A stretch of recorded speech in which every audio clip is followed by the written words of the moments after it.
I don't think there's a single human being on the planet that can dispute the importance of having someone in your life that cares and understands you. The bedrock of having relationships is the understanding that you and another person share. Something that can be pretty devastating can be the lack of a strong relationship and the effects that can have on that person. Loneliness. Everyone, and I mean everyone, has a place on this earth. But finding where that is relegates to trial and error, and isn't exactly straightforward as most of the media portrays. And there's a certain series about dragons that cleverly turns a show about extraordinary beings that can bring about the apocalypse into relatable beings. That, of course, being Dragon Maid Kobayashi. Care to join Miss Kobayashi? Though right now she's all on her own. Yes. For more than one reason, I absolutely love this show. While I can gush about the beautiful visuals and the buttery smooth animation on its own, Dragon Maid's first and foremost is about relationships, and the effect that these characters all happen to have on each other. Be it small, large, or unknown until it's gone.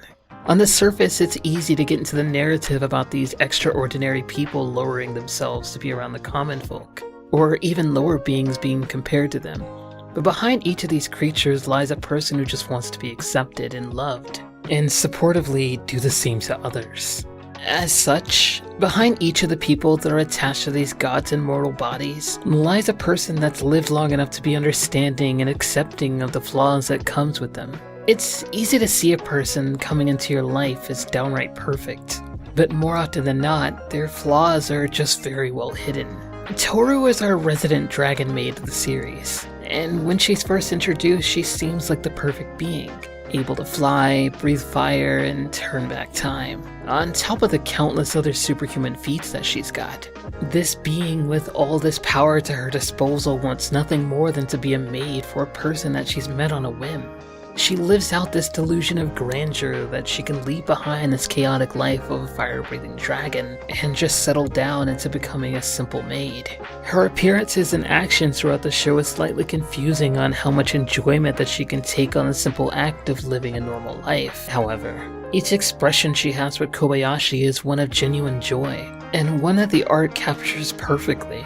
We can see a level of relief and happiness that almost seems to crop up in the most childish of ways, most of which coming when her feelings are affirmed. It's only later that we learn that she isn't a perfect being.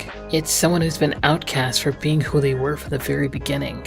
A dragon where wherever it tries to lay its head, danger soon follows. When we see her actions throughout the show, it's nearly unbelievable seeing her this way. She's compassionate and caring for others. She does her best to help those in danger, and she at times is passive in situations where she could easily take control. At first, this can easily be chalked up into the comedic nature of a dragon integrating into everyday life of a human, but slowly but surely it's revealed that this is the true nature of this character. About how she really just wants to be a part of the normal world, despite her chaotic tendencies, and finds comfort in the mundane. She can be reckless when left unchecked, but she really does just want a normal life.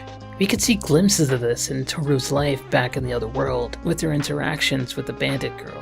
While she attempts to be hostile towards the child, she finds comfort in the fact that this person enjoys this living embodiment of chaos as just another person to talk to.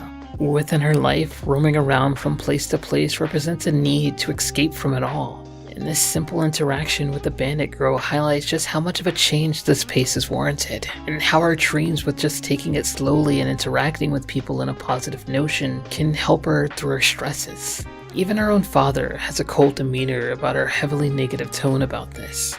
Toru craves for the types of relationship that gives her peace and reprieve, whereas everyone else in her life, be it family or those who don't know her, just sees and treats her in a way that contradicts who she really is.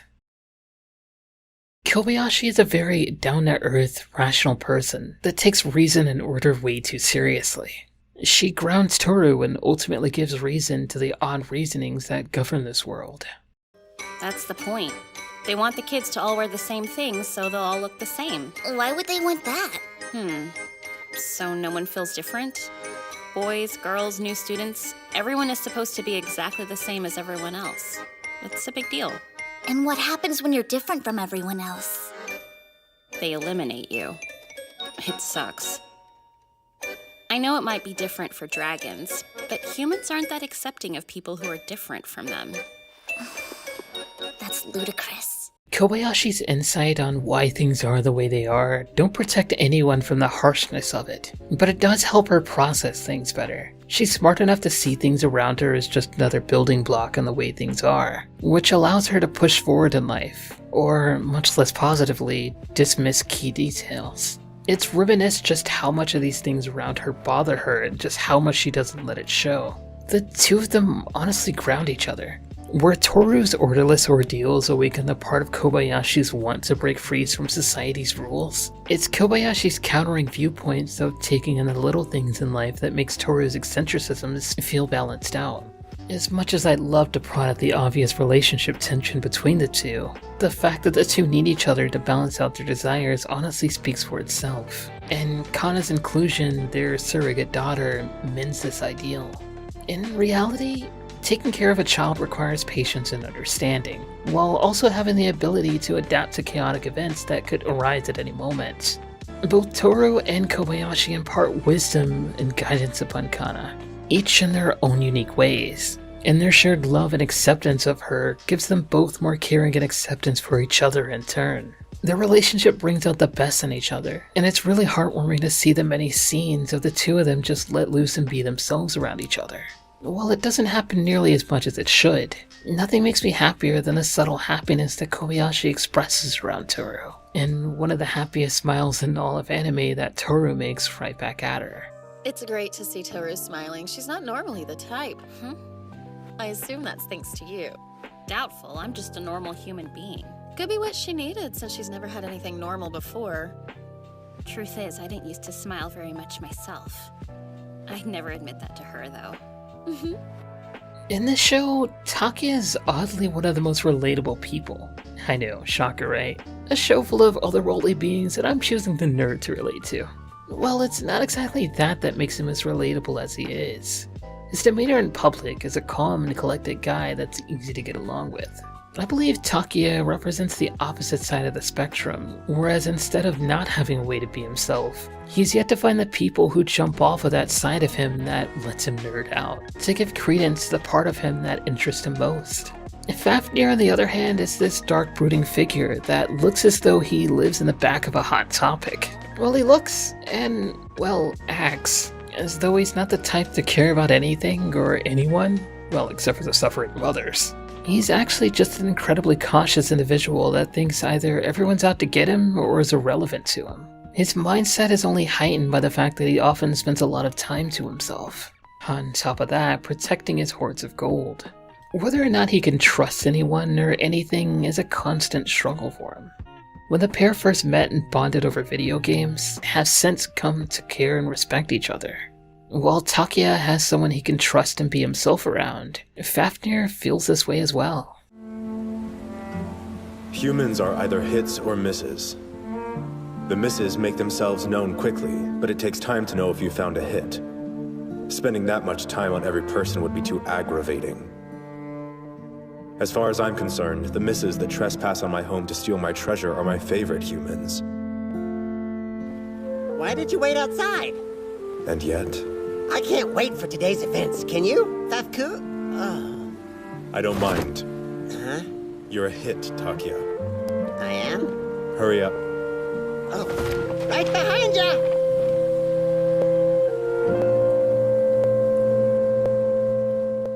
Fafnir finds it difficult expressing himself or the way he feels, which is understandable considering the life he leads. It's something that Toru's capable of doing, but only because it's due to her over-exaggerating how she truly feels. Takia loves to express himself, but hardly gets the opportunity to do so. It's pretty easy to tell when he's drunk or gushing about anime. His nerdy voice shines through and presents itself, whereas normally he's pretty composed. He even tries not to call Fafnir Fafku, knowing the awkwardness that it might cause for him. Well, that or the fact that Fafnir probably threatened him to never call him that or he'd kill him.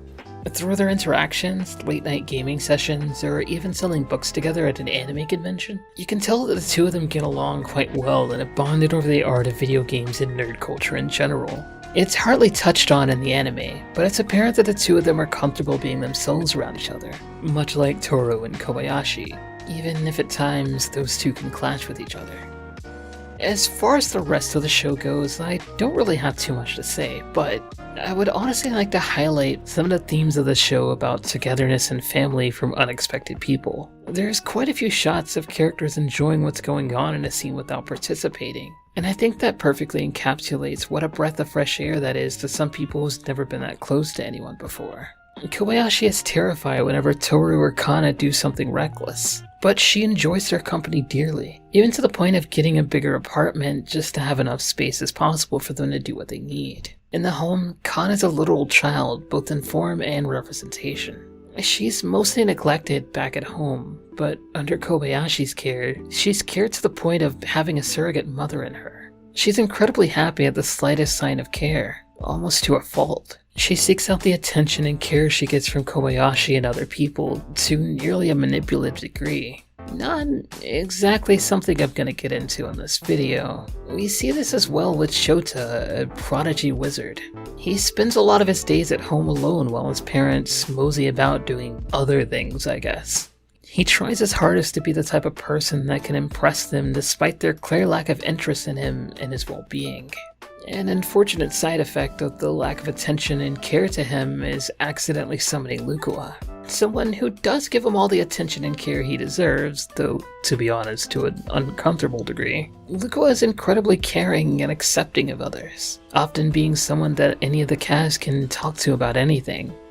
But to Shota, she becomes a big sister type personality to him, supporting him in all his endeavors. Lukua wishes to comfort Shota and show him that someone truly encourages him to be the best person he can be. And I'm sure we all have someone like that in our lives. The type of person that cares about our well-being and wants to help out in any way they can. It's often overlooked, but the person who believes in you the most are usually the ones who invest the most time in you. Don't ever take that for granted. There's this common misconception that only the people in your life that can be family are the ones related to you by blood, which isn't entirely true. To be born into a family that loves you and cares for you is a precious gem, and it doesn't happen for everybody. Not everyone will have parents who care to check up on them even though they care about their well-being. So if there is someone like that in your family that actually does care about you and cares about your well-being, cherish them, because it's indefinitely better than those who feel alone due to the neglect they share from those who are supposed to be close to them. It's hard being a person whose hopes and ambitions are neglected or whose very being is shunned. Loneliness isn't just a problem, it becomes you after a while. It affects the way you think, act, and even interact with people. Whether you look for them or not, there's always going to be someone out there who is willing to validate you for being who you are. One of the most important things in life is to find the people who matter to you the most and support you, not linger on those who don't. After all, extraordinary people are the ones you describe as such. You never really know who sees you in the same light. If you aren't willing to depend on them, then how are they willing to depend on you? Dragon Maid Kobayashi is a show highlighting how family can come from the person that you hold the closest. And while watching, it's pretty notable that they aren't exactly related by blood type. They are those who depend on each other for one reason or another. And in the end, is there really any better way to live your life than close to those people you love, rather than those who only pretend to do so to you? This video was suggested by Lord Bus, who is actually one of the nicest and most understanding people you'll ever meet in your entire life. And I humbly appreciate him for even suggesting I do this. I also deeply appreciate Paul Leaf and Jamie. Your support alone honestly makes me kind of tear up. Thank you. If you like this video, then do all those YouTuber things like liking the video, or commenting, or subscribing, or talking to me about cats, or joining my Discord. Hey look, I was talking about family in this video. We're all a family down there. We're cool peeps. We love each other. Honestly, we really do. It's really cool. We have a waifu bot, and you can like find your waifu, and you can like them, and you have them forever. But there's only one of each, so like if you want a specific waifu, you can't. Okay, do the thing. You know where to go. Thank you for watching. I'll see you tomorrow. Have a good day.